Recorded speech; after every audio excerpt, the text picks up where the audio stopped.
Hey everyone, Clyde here, and this is Malta, a top-tier British aircraft carrier that is coming to World of Warships very, very soon. Wargaming gave me an early access rental to this ship, so I could see if I wanted to make a review about it. And frankly, for days or maybe even weeks, I just let it sit there in my port because I don't play a lot of aircraft carriers. I have about 11,000 battles on my account, and only 269, nice, of those battles are in aircraft carriers.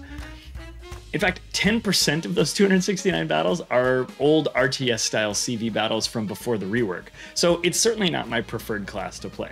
I kind of thought it would be foolish of me to try to do a review on a high-tier premium aircraft carrier, and maybe even a little bit foolish of me to just log into a game in a high-tier aircraft carrier because I'm not particularly skilled with them.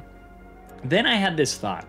Malta is going to be available for Cole. Some more details on that here in just a moment. And because of that, she may be a lot of players' first exposure to high-tier aircraft carrier play. In fact, some players could play their very first aircraft carrier game ever in Malta. No, it's not true. That's impossible. Go ahead and let that idea sink in for a second. No! I don't know what kind of nut job would do that. Maybe you're that kind of nut job. And if so, hello and welcome to the channel. Initially, Malta is going to be available for 34,950 doubloons. That's about 140 bucks US.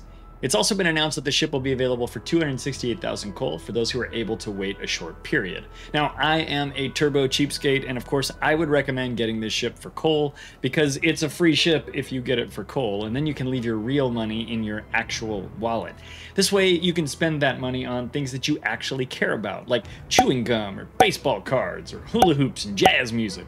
Look, I don't know what the kids are into these days, but old Grandpa Clyde says you should get free ships for free. For this hot take, I had to rethink the scorecard a little bit. Aircraft carriers are just so different from battleships, cruisers, and destroyers. I removed the main battery, torpedo, radar, and acoustics categories, and I replaced them with categories for each type of strike plane. I also removed the maneuverability category because really that's not that important for a carrier, at least not until a destroyer slips through your front line, and then it becomes suddenly the most important category, but ideally that's not a thing that we really think about very much when it comes to our aircraft carriers. Let's go ahead and move on, and we'll talk a little bit about some of the ship's basic characteristics. As I said previously, Malta is a premium Tier 10 British aircraft carrier. She's actually the second top-tier aircraft carrier that's going to be in the game for coal, following the lead of Germany's Maxwell Immelmann. For strike planes, the ship is equipped with HE rockets, torpedo bombers, and AP dive bombers, and lots of them. More on that here in just a second.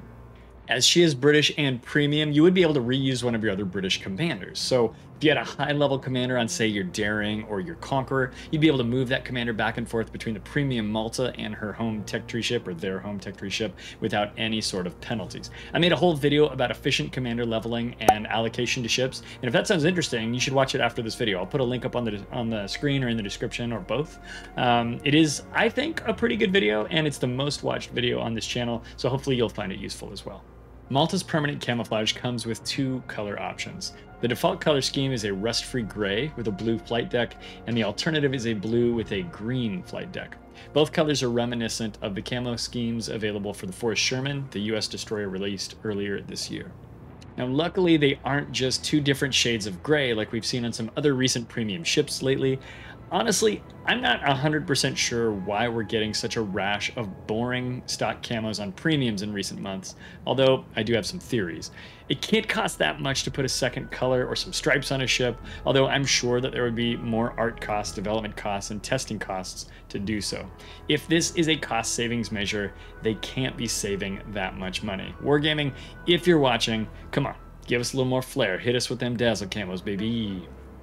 In order to keep the scope of this video tight, we're going to pick just two comparable ships. It's going to be Maxwell Immelmann and Audacious. Immelmann because, just like Malta, it's a Tier 10 coal carrier, and players are going to be choosing which one of those to spend their coal on. Audacious because it's the other Tier 10 British carrier, and so that's a fairly obvious choice for comparison. There will be times in the video where I compare Malta's attributes against the entire set of Tier 10 carriers, and I'll be sure to let you know when I'm doing that. The first category I'd like to talk about are Malta's HE rocket planes. I found them fairly useful for striking battleships or large cruisers to try to get some fires going. Since Malta's dive bombers drop AP bombs, this is the only way for Malta to start fires other than by using her very short-range secondary battery. Malta's planes have, as near as make no difference, the same speed, hit points, damage, armor pen, and fire chance as those of Audacious, although there are a few small differences. Malta has 4 more planes on deck than Audacious and regenerates her rocket planes 18 seconds faster than Audacious, and that makes it a lot harder for Malta to run out of rocket planes. This allows you to be a little bit less precious with them and allows you to take more direct flights into the action, since the loss of each plane has less of an impact on your ability to keep up the fight as the battle continues. Malta utilizes a 4-plane attacking flight with its rocket planes, each one launching 10 rockets for a total of 40 rockets if you don't lose any planes on the approach. Audacious launches 3 planes per strike, each launching 12 rockets for 36 rockets. Now, Malta's reticle is bigger than that of Audacious, so let's take a look at a little bit of mathematics that explains how this is important information for us to know. I've calculated what I'm calling the rocket density. It's basically the area of the reticle divided by the number of rockets launched in an attack. This gives us a ratio of the number of square meters per rocket fired by an attacking flight. Smaller numbers are better here. Audacious has a rocket density of 1,886 square meters per rocket, and Malta has a rocket density of 2,267 square meters per rocket. Depending on how the rocket scatter pattern is calculated, basically like, is there a sigma for rockets? I couldn't find anything, but if you guys know of one, let me know in the comments below. This should mean that it is easier to hit smaller targets with Audacious than it is with Malta. And that fits with my experience. When I was playing this ship, I found myself preferring to strike larger targets like battleships and larger cruisers with these rocket planes. Now, some of that is due to me being kind of a less experienced CV captain, and some of that I think is due to the wider dispersion area that Malta has with its rocket planes. I don't hate these planes, but I did find myself reaching for the Torpedo Bombers or the AP Bombers more often than these ones. I should try to use them a little bit more. Maybe I could farm some fires on battleship superstructures or large cruisers with 60-second fires like Alaska or Stalingrad. I'm going to give Malta a 3 for her rocket planes. Next, let's talk about the Torpedo Bombers. Like the rocket planes, the squadron is composed of 12 airplanes divided into 3 flights of 4 planes each. Each plane drops 1 torpedo, which does about 6,000 damage, the same damage you would get from a torpedo dropped by Audacious. Except Audacious only drops 3 torpedoes, which means that if you're able to land all 4 torps from Malta, you'll be able to do more damage per attack run. Immelman also drops 4 torpedoes just like Malta, but her torps only do 4,800 damage, so of the 3 comparables, Malta can deliver the heaviest torpedo strike. Malta and her comparables also have the slowest aerial torpedoes at tier 10, just 35 knots on all 3 ships, but they're not in bad company since 5 of the 8 top tier CVs also have torpedoes that do 35 knots, with only Manfred von Richthofen, Hakuryu, and Nakhimov having faster torpedoes.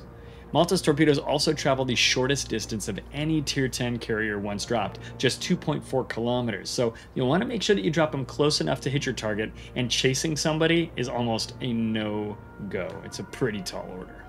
Her torpedo bombers regen in 64 seconds, and that's faster than both Audacious and Immelman, which are 99 seconds and 68 seconds respectively. In fact, Malta has the fastest airplane regeneration of any carrier at tier 10 for rocket planes and for torpedo bombers and for dive bombers. She's number 1 in all 3 categories.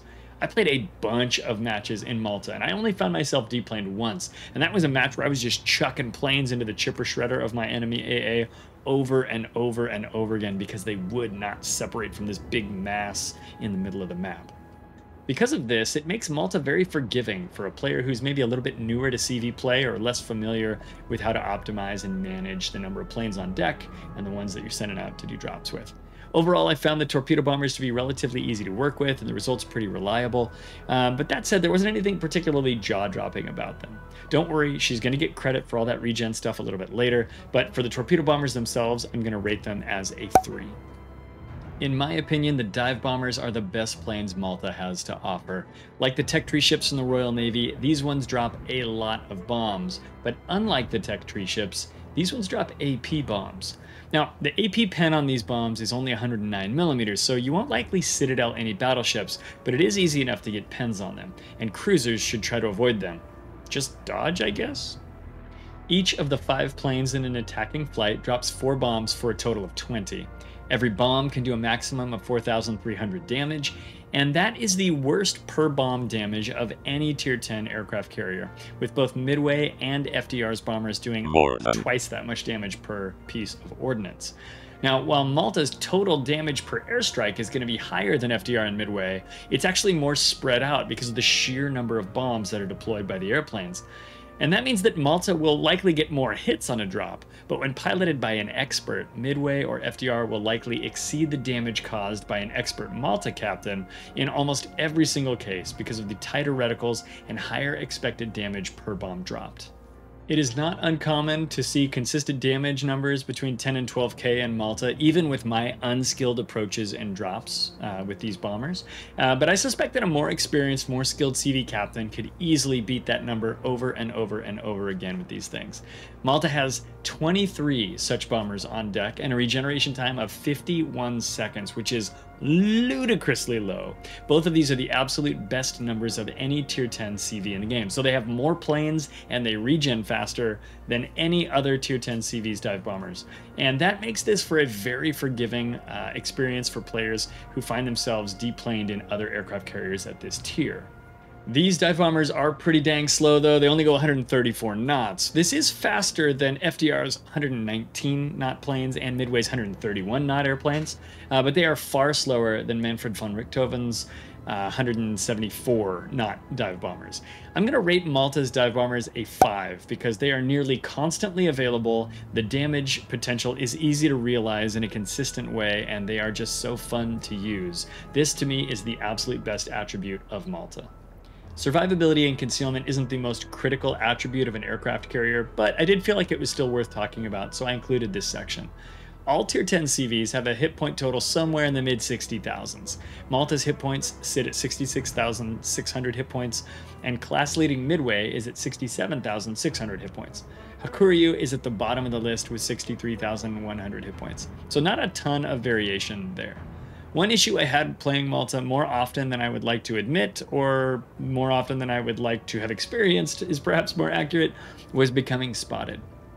If a slippery destroyer or submarine managed to get through our front line, Malta's base detection range of 15.2 kilometers would sometimes become an issue for me. If I hadn't stashed her safely behind an island or started moving because my situational awareness told me it was time to get out of there. Now, luckily, Malta is the second fastest aircraft carrier at Tier 10, behind only Hakuryu, Malta's speed being 33.6 knots. Though, to be fair, that's not going to outrun a whole lot of destroyers, and once you're spotted, it certainly isn't going to outrun battleship shells that are coming in from long range. And you know that people love to shoot battleships, or I'm sorry, shoot carriers. Battleships love to shoot carriers. I'm sticking that, I'm just leaving that in, we're not going to fix it. I'm going to give Malta a 2 for survivability and concealment. For anti-aircraft capability, Malta's AA is among the weakest at Tier 10 for CVs. She has fewer flak puffs than any other Tier 10 CV except for Audacious, and she has worst in-class medium AA DPS and the second worst long-range DPS of all Tier 10 carriers. That said, she is still an aircraft carrier, and she does still knock airplanes down that come after her. I'm going to give Malta a 2 for AA capability. Next, let's talk about ease of play. Now, I'm pretty bad at CVs. To put this into perspective for you, I have 14 games in the Hornet, and that's a ship that I think is a very easy aircraft carrier to play. I have an average of 42,000 damage in that ship. You don't have to go look it up, I'll just tell you, that is not a good number. The average damage for all players playing Hornet on the NA server is about 62,000 at the time of this recording. Now, I played a bunch of games in Malta, but for the last 10, I kept track of my damage. I had to do this myself because it's a test ship, so things like WOWS numbers don't record your stats. I averaged 75,000 damage over those last 10 battles, and I had 2 battles that were over 100,000. For me, this is a very successful experience with playing a Tier 10 aircraft carrier. Probably the most common damage number that I saw was 60 or 65,000. That is not a good number either, just for the record, but I felt like I was very consistent, and I believe that I can build on that number as I learn and practice with CVs in general, and Malta specifically. The AP bombs are easy to use. You won't get a lot of citadels on battleships, but you will get pens, and you'll see numbers like 10 or 12,000 damage fairly consistently with that, which I think is great because of the carpet bombs that make it so easy to find your target with the ordnance. Yes, I did suffer a few steamrolls where I only got 25 or 30,000 damage, but all in all, I feel like Malta's ordnance is fairly accessible, and the damage potential is easy to unlock as you get your head wrapped around playing aircraft carriers. And it's because this is a coal ship that anybody can get without a whole lot of practice, and it's a class that requires you to get some new skills. So I think this is actually pretty good design for, you know, letting this be an entry point or a gateway for people to get into aircraft carriers. Some people might be triggered by that phrase, I'm sorry. But I mean, it does make sense from a design standpoint. And let's not forget that she has the best aircraft regeneration of all tier 10 aircraft carriers, which keeps you in the fight. It makes it hard for you to get deplaned. That makes it easier to play. So for ease of play, I have to give Malta a 4. I think it's a very well-earned score. Is Malta fun to play? Yeah. I mean, for a CV, I really enjoyed playing her. And because it's not hard to perform reasonably well in this ship, I think that certainly helps a bit with the fun factor. You know, I found myself like not playing World of Warships somewhere else in the house or out and about thinking, man, it'd be kind of cool to go log in and play another game in Malta, which does not happen to me when I think about aircraft carriers. So for me, I had a lot of fun playing Malta. I think there are going to be players who are CV mains who have a skill that exceeds perhaps Malta's output potential. What do I mean by that? I guess I mean that there might be players who are better than me who are so skilled that they're playing Malta and they go, I really wish this ship would do this because I'm good enough to unlock that potential, and Malta is preventing me from reaching that level. I'm not there, so for me, I just had a good time and I felt like she performed pretty well. My favorite CVs to play are Hornet and Lowenhart, two kind of powerful ships, I think. And I think I'm adding Malta to that list. I do miss the speed of Immelmann's planes, but I love the AP carpet bombs, and so I'll rate Malta a 4 in the fun category. Is Malta competitive? Will we see her in competitive modes or in clan battles? Will she show up in King of the Sea? No, of course not. Carriers are not allowed in those things. We do not put carriers into tournaments. We do not put carriers into clan battles very often. But if we imagine that they were, I would say that Malta is most at home in random battles. Because for competitive play, what you want is a ship that can decisively eliminate foes with big damage, that you can focus as much as possible on player skill and as little as possible on RNG. Malta's reticles are on the larger side, and so she tends to carpet bomb an area with either bombs or rockets, rather than pinpoint a devastating damage, you know, swath in a very specific area that a player gets to choose. Her torpedoes are fine, her planes are slow. I just don't think that she can unseat Nakamab or Hakuryu in these kinds of things when they're allowed to be in tournaments or clan battles. I'm going to give her a 2 for this category. So CV mains, am I wrong about this? Do you guys think that Malta might be a very powerful competitive play ship?